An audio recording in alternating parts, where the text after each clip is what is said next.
My FreeMelon family, welcome back to the FreeMelon Society. Thank you so much for joining me.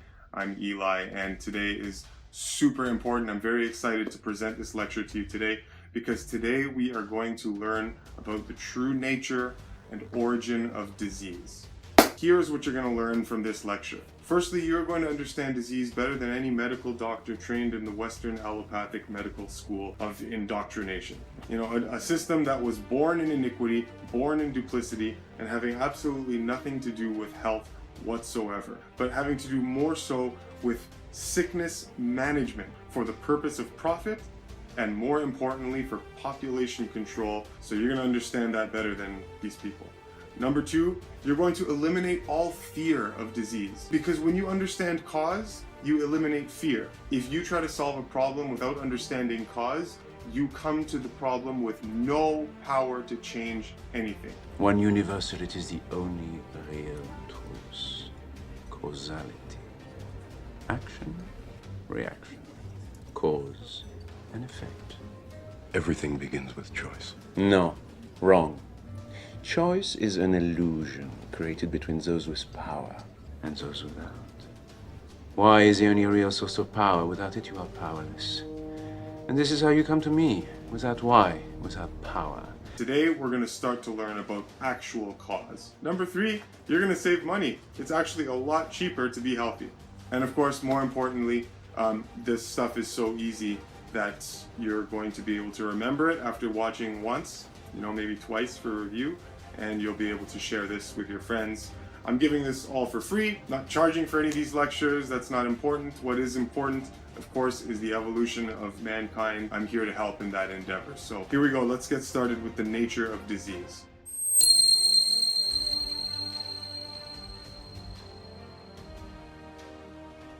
So before we tackle this issue, we're going to have to take a little bit of a trip back into history, way back into the remote past of human civilization. In fact, before civilization started. And we're going to find that modern day medicine is not as new as you would think. Modern day medicine is premised off of old, ancient, dying, pagan, ritualistic theory of disease management. Now, modern medicine makes three grand errors, all of which echo from the remote past. Error number one. In the earliest remote past of human civilization, man regarded disease as an evil spirit, okay? Now, he thought that disease was an external agent. He thought that disease was an evil force of nature that was a punishment by these evil deities. It was punishment by a natural force, which of course is wrong, but they wouldn't have known that. Everything was premised on their culture. So the bottom line was, to these people, disease was not something that was created by the individual, okay? Disease was a scary boogeyman that comes from outside and it does evil to you. And there's nothing you can do about it, right? Because it's not in your power. Its disease was this boogeyman goes raw and makes you sick, and you were just a victim, right? With no power to control, anything. And that, of course, is error number one. Believing that disease is an external agent outside of the body that comes and afflicts the person. Got it? Okay. Error number two, and this one's important, so see if you can glean something from here. Since disease was an evil spirit that inhabited and attacked the body, these ancients believed that in order to rid the body of these monsters, they needed to appease the wrath of these powerful spirits. So, of course, this led to all sorts of outrageous belief systems, from bloodletting to animal sacrifices to black magic to sorcery, bizarre rites and rituals, uses of poisons. Uses of poisons. Where's that familiar? Modern day medicine. Pain, torture ceremonies, sacrifice of the family.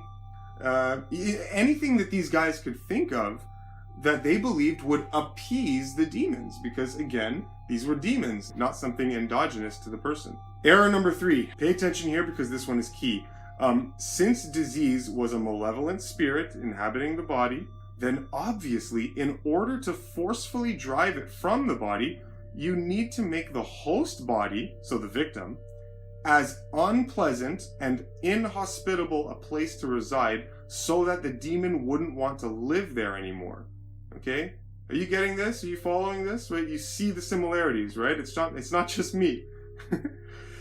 It was rationalized thus that one could acquire immunity from these spirits by introducing into their bodies volatile, poisonous, noxious, or filthy, rotting material so as to dissuade the evil spirit from entering such a foul host, right? So you fill the host body with poison, and now the demon doesn't want to come and reside in you because you are so sick and filthy and corrupt and adulterated, right? Makes sense to these guys, to these people in the remote past. And of course, this is where the whole idea of immunity comes from. It's from this beyond stupid idea, reverberating way from our ancient past, that vaccination against disease was risen from its filthy grave to be unleashed on the ignorant public once again. And you guys thought vaccination originated in the mid-1800s, after the world powers crushed all the true healers with their hammer of financial superiority and just blasted them into oblivion. That's not where vaccination came from, and the whole idea of poisoning the body to make it healthy. That came from old demonic worship, and somehow it got repackaged into the veneer of modern advanced science. And almost nobody knows this, right? Okay, so now that we know a little bit of the history of disease, let's do a FreeMelon definition of what disease actually is. And of course, because this is so important, I'm going to call on the assistance of the narrator, wherever you are, to help me out with this one. Disease is a completely natural, inborn adaptation and alteration of the body's internal environment to adapt to, change, and correct adverse conditions brought on by incorrect living, eating, and behavioral factors by the organism. These incorrect factors result in the accrual of waste products in the body, causing an internal state of systemic acidity known as toxemia, which is the underlying common denominator of all disease. Thus, disease is a perfect response of the body to eliminate toxemic poisons accumulated by these incorrect living factors. An additional note to add to this: disease is an evolution or progression of a habitual enervation of the vital functions that, if left uncorrected for a sufficient period of time, evolve from disturbances unnoticed deep in the body to the various noticeable symptoms finally surfacing outside the body. The inescapable revelation that dawns on the individual that contemplates this new definition of disease is compelling, for it leads one to finally understand one all-encompassing and utterly important fact that has somehow eluded the allegedly advanced medical community, and that fact is as simple as it is profound. The disease is the cure. Okay, so disease is the cure. Wow, what do we mean by that? So let's start to put this all together. Now, there's lots of different ways we can go about handling this, but because I want to encapsulate this in the easiest and simplest possible way for everyone to understand, I'm going to do my best to summarize this in three major points. The three elements that you need to understand in order to grasp disease: vital force, or the grand balancing act, and toxemia, okay? These three elements are what we're going to be talking about next. What is vital force? Vital force is simply the force that animates life. The force that gives existence and it gives life to matter, okay? So without vital force, this body of mine, all the plant life and all the animal life, it is just completely inert, okay? It would just be a solid lump of clay, just like a rock.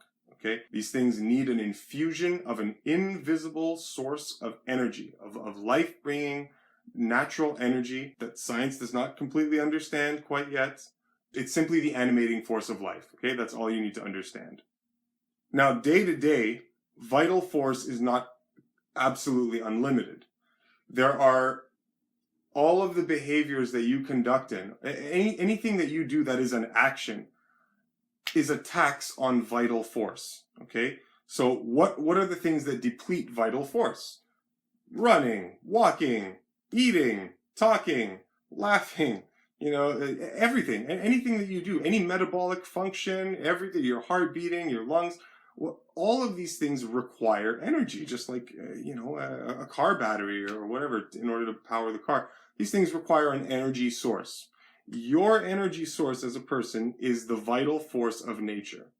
That vital force in nature operates in your system, and it is depleted by all of the things that you do in life. There are two major operations that take up the most vital force in the body. Those operations are digestion and elimination. Okay, elimination being food or wastes or metabolic wastes of the body.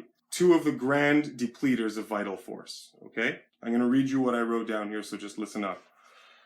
If the body's vital forces are kept in high enough supply to be able to handle proper digestion and elimination, then disease does not occur. When vital forces are depleted so that these processes are impaired, the result is the improper digestion of vital elements and the impaired elimination of waste products in the body.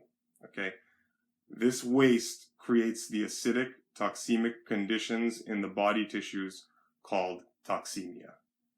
So when you conduct in lifestyle factors that deplete your vital force so that digestion and elimination are impaired, what you get is an increasing accumulation of the natural byproducts of life. When those build up to a certain degree, you get internal toxemia, internal acidosis. If the body cannot remove the waste products of life and digestion by the conventional means of elimination, let's just make this brutally simple. If you can't get rid of these poisons that you accumulate through peeing and pooing, then what happens? Then the body must adapt to this situation and employ emergency means of elimination of these waste products.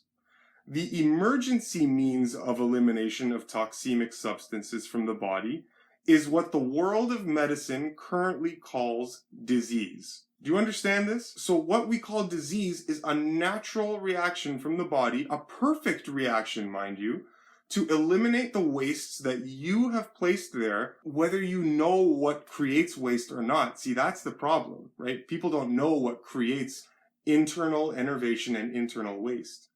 But when they do accumulate, and the body cannot get rid of them by normal means, then it starts panicking and it starts trying to eliminate it in every single which way. This every single which way that the body tries to eliminate poisons is classified as a particular disease by Western medicine wherever it shows up on the body. All of these classifications come from one source, and that is waste in the body accumulating because of lifestyle factors, incorrect lifestyle factors. The location of weakness on the sufferer's body where these poisons are being accrued are given fun-sounding names and designated as particular diseases, etc., etc. Colitis, endometriosis, cancer, lymphoma, arthritis, dendritis, rhinitis, bronchitis, bursitis, phlebitis, Crohn's, Lyme disease, lymphoma, whatever. Waste that the body is trying to eliminate. But because you are so silly, you don't understand what you're doing to your body, you keep doing things that result in acidosis and toxemia, and you are a slave to natural law. Natural law just takes you by the neck and just rings you around like a dog. So what exactly does it mean when the narrator says disease is the cure? It means that whatever the disease is, it's the perfect remedy and adaptation of your body in order to deal with the effects that you have brought on. So when you try to stifle and when you try to eliminate the symptoms of disease, what you are doing is you are interfering with the body's ability to cure you. So if you have a cold and you take these stupid pills in order to suppress the cold, what you're doing is you're preventing your body from getting rid of the poisons that it wants to get rid of. That is what we mean when we say the disease is the cure. Okay, so this is exciting, all right? Do you guys get this? Quick recap. We know that there is a vital force. We also know that this vital force is not unlimited from day to day, and that we need enough to at least cover the two major operations in our body: digestion and elimination. Those two things, beyond exercise, beyond everything else in the body, these two take up the most vital force. The grand balancing act that we were talking about earlier is balancing how much vital force we have and how much is outputted with digestion, elimination, and all the other things, exercise, whatever. If we don't balance our vital force so that we have enough to supply the needs of life, then our bodies become enervated, okay? Enervation, or lack of vital force, lack of electrical power from the nervous system, right? It impairs the body's processes and it leads to toxemia. Okay, so far this should be making very, very, very clear, obvious, logical sense, right? Hopefully you guys are following along with this. But we're missing something here. What is the one big question that we haven't answered yet? The big question that we haven't answered yet is, what causes enervation? What causes a depletion of the vital force so that we can't deal with these poisons? And the answer to that, my friends, is everything that you do not want to hear. This is the part of the lecture that people don't want anything to do with. This is the part that is devastating to culture, because the answer to that question, what causes enervation, is completely antithetical to everything that you have come to believe is true about health and diet and eating. And that's what makes this type of information very unpopular. That's what makes me very unpopular. Because truth has nothing to do with culture, unfortunately. Truth also has nothing to do with belief. Truth is simply what is, and culture is just belief. It seems that truth has taken a backseat to propriety and culture. Well, that's not my job. My job is not to perpetuate culture. My job is to give you truth, human truth, and natural law. At this point, I have to remind you, if you haven't seen the foundation videos for this channel, you need to go back and watch those, because all of those elements tie in directly to these concepts and you're going to need to understand them. So if you haven't gone through boot camp for the FreeMelon Society, then you need to do that. You need to go watch all the foundation lectures. It'll help you understand this. Here are some of the main culprits that tax vital force. Consuming food or drink not in accord with human biology. To know what I mean by that, gotta go watch the foundation course. Eating or drinking stimulants of any kind. That means coffees, teas, alcohols, everything that, you're told in moderation is good. People drink coffee all day, every day, naively thinking that it's totally harmless in their system. Nope, not true. Incorrect combinations of either incorrect food or correct food. Lack of proper sleep. That's huge. Sleep is not given enough priority in this culture. Not at all. Eating food when you're tired. Eating food when you're exhausted. How many times have you heard that you need post-workout shake, or you need to eat right before you work out, or you need to eat right after you work out? That's probably some of the worst advice someone could ever give you. Digestion shuts off during activity. It shuts off completely. So if you're eating while you're working out, even worse. But if you're eating right after you work out, your digestion is shut off. So the food goes in, but it doesn't get digested properly, and it leads to waste and blah, blah, blah, blah, blah, right? So these are things we gotta know. Eating too much food, period. Eating too much food burdens the system. Less is always more. It's funny, when you simplify your life, most of these problems take care of themselves without you having to worry about it. That's the beautiful thing about living as a natural human being. A lot of these things you just don't have to worry about it because the behaviors take care of themselves. Eating when sick. Oh my God, this is a huge one. Only humans are so foolish and so gullible as to believe that they should be forcing food down their mouths when their body is struggling to heal from sickness. The amount of people that make this mistake is astronomical. If you're sick, stop eating. You must fast. We've totally normalized the existence of disease in culture because it's exactly the practices of culture that are responsible for disease. And we never put two and two together. Disease is not the normal state of life. The normal state of life is beautiful, infinite, harmonious living and vibrant health. The vital force acting in your body, the normal baseline, is vibrant health. It's only you that destroys that balance by doing all the things that we think are normal, but natural law doesn't give a crap what you think is normal. If you're poisoning yourself or you're enervating yourself, well, the effects are gonna hit you regardless of whether you believe it or not. It's your choice. Eating cooked foods, eating meats, eating dairies, all the things that are unnatural to human beings to eat, right? These all cause Enervation of the system. Restaurant food. Go to a restaurant and try to order a meal that's not complex. The whole restaurant industry is premised around a complexity of eating, so as to be different from the grocery store, right? You don't go to a restaurant so that you can eat apples and bananas like a human being. You go to a restaurant so that you can get 100 different combinations of food all mixed with one another so that you can stuff it in your mouth and your stomach can be absolutely confused so it has no idea what to make of this deluge of food that it needs to release all of these digestive enzymes in all manner of proportions so confusing it leads to indigestion, enervation, and of course toxemia, putrefaction, fermentation, and yeah, of course, it makes you sick, it makes you enervated. Virtually all culture is wrong. When it comes to health, the whole culture is wrong. Everything is just wrong. Oh man. Oh, this is gonna be so unpopular. Anyway, I hope you understand. This is why disease is so common. Disease is so common because disease is woven into the fabric of cultural propriety. Okay, do you understand that? I'm not going to repeat it, just rewind the video if you need to hear it again. Vital force that operates in your body, the exact same beautiful vital force that heals you is the exact same force that makes you sick. It is the same operating force that works under different conditions. So, gravity is always in effect. A ping pong ball will fly into the air and drop down to the ground under the force of gravity. A ping pong ball will also be suspended in the air due to other forces and other conditions that have changed. But the force of gravity is the same. The force of gravity is constant. It never changes. That is like vital force. It always is in operation and it always does the same thing. And that thing is harmony.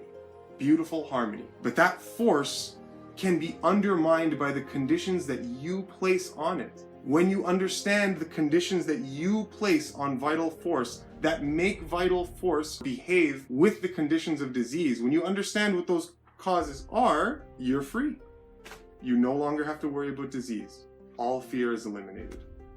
Period. Here's my summary. Disease is the body's natural response to toxemia brought on by incorrect lifestyle. The process of disease is simply the body doing what it must to throw off poisons in an expedited manner from the tissues. Number 2, so long as the body is not internally enervated so that the waste products do not build faster than the capacity to eliminate them, the body will not get sick. Number 3, most all elements of diet and eating culture in modern society are not representative of the true requisites of optimal health and life for the human being. I cannot make that any more clear if I tried. And I know I'm gonna have questions, so please, if you have questions, leave them in the comments below. Thank you so much for hearing me out on this one. This has been a very important lecture. There is going to be part 2 of this lecture, and part 2 of this lecture will be exactly why introducing a medicine or a chemical into the body cannot actually heal disease. So stay tuned, that one is going to be coming up in the next little while. For now, thank you so much for listening, guys. I know this will be not a very popular lecture because I'm blasting everything about culture, but you know, what can I do? That's the truth. That's the honest truth. And like I said before, watch the foundation lectures because that'll help you understand what exactly human food is so that you know what I'm talking about earlier in this lecture. For now, thank you so much, guys. We'll see you on the next one.